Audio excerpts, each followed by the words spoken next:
دنیا کی سب سے طاقتور ترین قوم کی کہانی۔ معزز خواتین و حضرات، ایک ایسی قوم جس کو بلند ستونوں والی قوم بھی کہا گیا، ان کو اللہ تعالیٰ نے اس قدر طاقت دی تھی کہ یہ پتھروں کو تراش خراش کر بڑے بڑے محلات تعمیر کرتے تھے، جن کے قد 40 ہاتھ اور ان کی عمریں 800 سے 900 سال تک تھی۔ یہ قوم کون سی تھی اور اس عجیب و غریب قوم کی تاریخ کیا ہے، اور کون سی ایسی وجہ بنی کہ اللہ تعالیٰ نے اس قدر طویل قد و قامت کے لوگوں کو ہواؤں میں تنکوں کی طرح اڑا دیا اور ان کا نام و نشان تک باقی نہ رہا۔ قوم عاد دوسری قوموں کی نسبت انتہائی طاقتور تھی۔ قد کاٹ میں یہ لوگ بہت بڑے بڑے پہلوان نظر آتے تھے اور ان کے قد 40 ہاتھ تک تھے، جبکہ ان کے جسم فولاد کے بنے ہوئے محسوس ہوتے تھے۔ اپنی ان خصوصیات کی وجہ سے یہ ہر قوم اور قبیلے پر غلبہ پا لیتے تھے، لیکن ان پر کوئی غالب نہیں آ سکتا تھا۔ ان کی وادیاں اونٹوں، گھوڑوں اور بکریوں سے بھر گئی تھیں۔ ان کے کھیت اور کھلیان سرسبز و شاداب فصلوں سے لہلہا رہے تھے۔ ان کے گھر جوان بیٹوں سے بھر چکے تھے، یعنی اللہ تعالیٰ نے ان پر نعمتوں کی بارش برسا دی تھی کہ قوم عاد کی مانند کوئی قوم دنیا کے ملکوں میں پیدا نہیں کی گئی تھی۔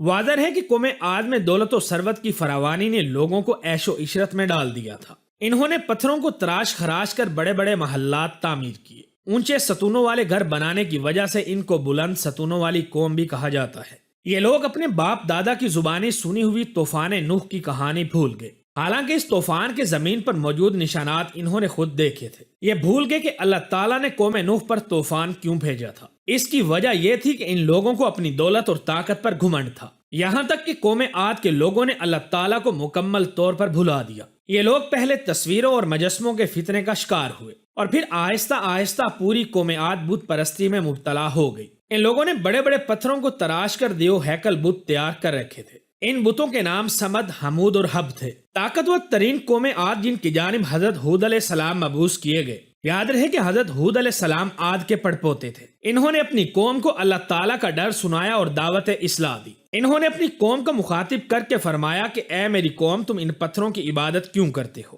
اس ذات کی عبادت کیوں نہیں کرتے جس نے تم کو پیدا کیا، تمہیں رزق دیا، تمہارے مال اور اولاد میں برکت دی، تم کو حضرت نوح علیہ السلام کا جانشین بنایا اور تمہیں جسمانی طاقت عطا کی۔ ان تمام تر نعمتوں کا حق یہ ہے کہ تم صرف اسی کی عبادت کرو جس کے سوا کوئی معبود نہیں۔ یہ بت تمہارے اپنے ہاتھوں سے تراشے ہوئے صرف پتھر ہیں، یہ کیسے تم لوگوں کو کوئی نفع یا نقصان پہنچا سکتے ہیں؟ یہاں ہم آپ کی دلچسپی کے لیے یہ بھی بتاتے چلیں کہ قوم عاد 13 قبائل پر مشتمل تھی۔ ان میں سے 2 نہایت طاقتور تصور کیے جاتے تھے۔ ان 2 قبائل کے نام لقمان اور خلجان تھے۔ جب حضرت ہود علیہ السلام نے قوم عاد کو دعوت حق دی تو لقمان قبیلے نے آپ علیہ السلام کی سخت مخالفت کی اور حسب روایت آپ کے دشمن بن گئے۔ اس کے برعکس خلجان قبیلے کے بہت سے لوگ حضرت ہود علیہ السلام کی تعلیمات سے متاثر ہوئے اور یہ آپ علیہ السلام پر ایمان لے آئے۔ تاہم قوم عاد کی بہت بڑی تعداد حق پر ایمان لانے سے گریزاں رہی۔ روایات کے مطابق حضرت ہود علیہ السلام 50 برس تک اپنی قوم کے لوگوں کو اللہ تعالیٰ کا پیغام پہنچاتے رہے،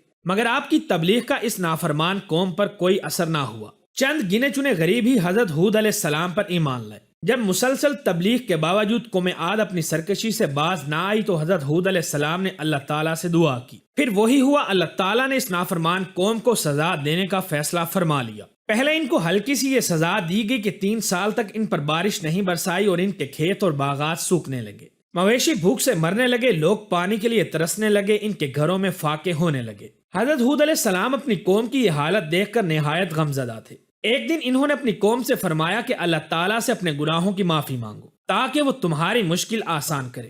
لیکن یہ بدبخت قوم اپنے گناہوں سے توبہ تو کیا کرتی، یہ الٹا ڈھٹائی سے کہنے لگے، ہم تمہارے کہنے پر اپنے آباء و اجداد کے دین کو کیوں چھوڑ دیں۔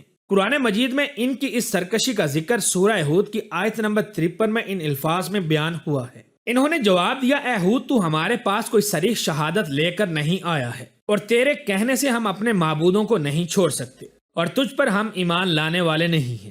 قوم عاد کے ہاں رواج تھا کہ جب ان پر کوئی بڑی مصیبت آتی تو ان کا ایک وفد مکہ مکرمہ جا کر بیت اللہ کے پاس کھڑے ہو کر دعا مانگتا تھا، جس سے ان کی مصیبت ٹل جاتی تھی۔ جب قحط سالی کو 3 برس گزر گئے اور بارش نہ ہوئی تو انہوں نے اپنے رواج کے مطابق 70 آدمیوں کا ایک وفد مکہ مکرمہ کی طرف بارش کی دعا کے لیے بھیجا۔ واضح ہے کہ اس وقت مکہ میں قوم عمالیق آباد تھی جن کا سردار معاویہ بن بکر تھا۔ اس کی بیوی قوم عاد کے خاندان سے تعلق رکھتی تھی، اسی وجہ سے معاویہ بن بکر کی قوم عاد سے اچھی دوستی تھی۔ قوم عاد کا وفد مکہ میں آ کر ان کے ہاں ٹھہرا۔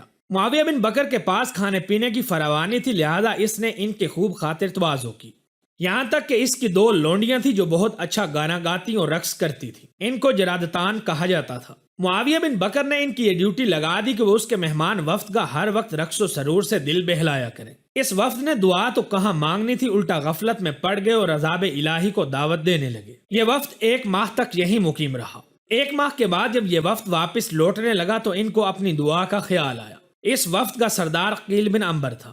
اس نے اپنے وفد کو جبل تہامہ کے پاس لے جا کر بارش کے لیے دعا کی. ان کی دعا کے بعد آسمان پر سرخ، سفید اور سیاہ بادل نمودار ہو گئے. یہ لوگ بہت خوش ہوئے کہ ان کی دعا قبول ہو گئی ہے. اس اثناء میں غیب سے کسی آواز دینے والے نے قیل بن عنبر کو آواز دے کر کہا کہ ان 3 بادلوں میں سے ایک بادل اپنے لیے منتخب کر لو. قیل بن عنبر نے کہا کہ میں سیاہ بادل پسند کرتا ہوں کیونکہ یہ بارش برسانے والا ہوتا ہے. پھر یہ لوگ خوشی خوشی اپنی بستی میں پہنچ گئے اور انتظار کرنے لگے کہ اب تو خوب بارش ہوگی. لیکن حضرت ہود علیہ السلام گہری تشویش میں مبتلا تھے، کیونکہ ان کو معلوم تھا کہ یہ بارش برسانے والے نہیں بلکہ عذاب الہی کے بادل ہیں. قرآن مجید میں اس کا ذکر سورہ الاحقاف کی آیت نمبر 24 میں موجود ہے. اللہ تعالیٰ فرماتے ہیں کہ پھر جب انہوں نے اس عذاب کو دیکھا بادل کی صورت میں اپنی وادیوں کی طرف بڑھتے ہوئے تو انہوں نے کہا یہ تو بادل ہے جو ہم کو سیراب کرنے والا ہے، نہیں بلکہ یہ تو وہ شے ہے جس کے بارے میں تم نے جلدی مچا رکھی تھی. یہ ہوا کا طوفان ہے جس میں بہت دردناک عذاب ہے. قوم عاد کی ایک عورت جس کا نام مہد تھا، اس نے جب ان بادلوں کی طرف دیکھا تو چیخ مار کر بے ہوش ہو گئی.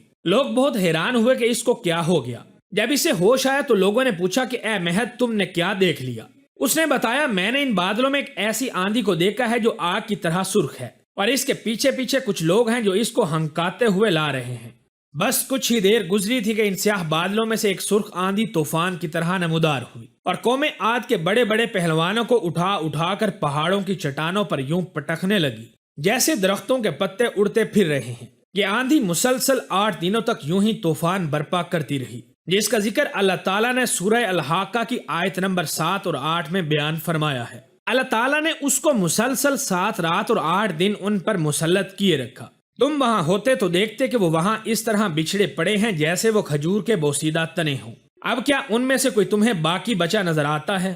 8 دن کے بعد جب یہ طوفان تھما تو قوم عاد کا نام و نشان مٹ چکا تھا. کوئی فرد، کوئی جانور اور کوئی پرندہ اس آندھی نے زندہ نہ چھوڑا سوائے حضرت ہود علیہ السلام اور ان کے اہل ایمان ساتھیوں کے. اس طوفانی آندھی کے آنے سے پہلے اللہ تعالیٰ نے حضرت ہود علیہ السلام کو حکم دے دیا تھا کہ وہ اپنے ساتھیوں کو لے کر اس بستی سے دور چلے جائیں، اور اس طرح اللہ تعالیٰ کے حکم سے یہ لوگ زندہ بچ گئے. واضح رہے کہ جس علاقے میں حضرت ہود علیہ السلام کی قوم پر آندھی کا طوفان آیا تھا وہ سارا علاقہ ریت میں دفن ہو گیا تھا. اس صحرا کو ربیع الخالی کہا جاتا ہے. یہ دنیا کا سب سے بڑا مسلسل ریت کا ریگستان ہے جو سعودی عرب میں واقع ہے اور اس کا کل رقبہ 5 لاکھ مربع کلومیٹر ہے. 1991 میں امریکی سائنسدانوں کی ایک ٹیم نے اس صحرا کا کھوج لگا کر وہ شہر دریافت کر لیا تھا جسے قرآن پاک میں بڑے بڑے ستونوں والا شہر ادبار کہا گیا ہے، اور یہ دریافت قرآن پاک کی حقانیت کی واضح دلیل ہے.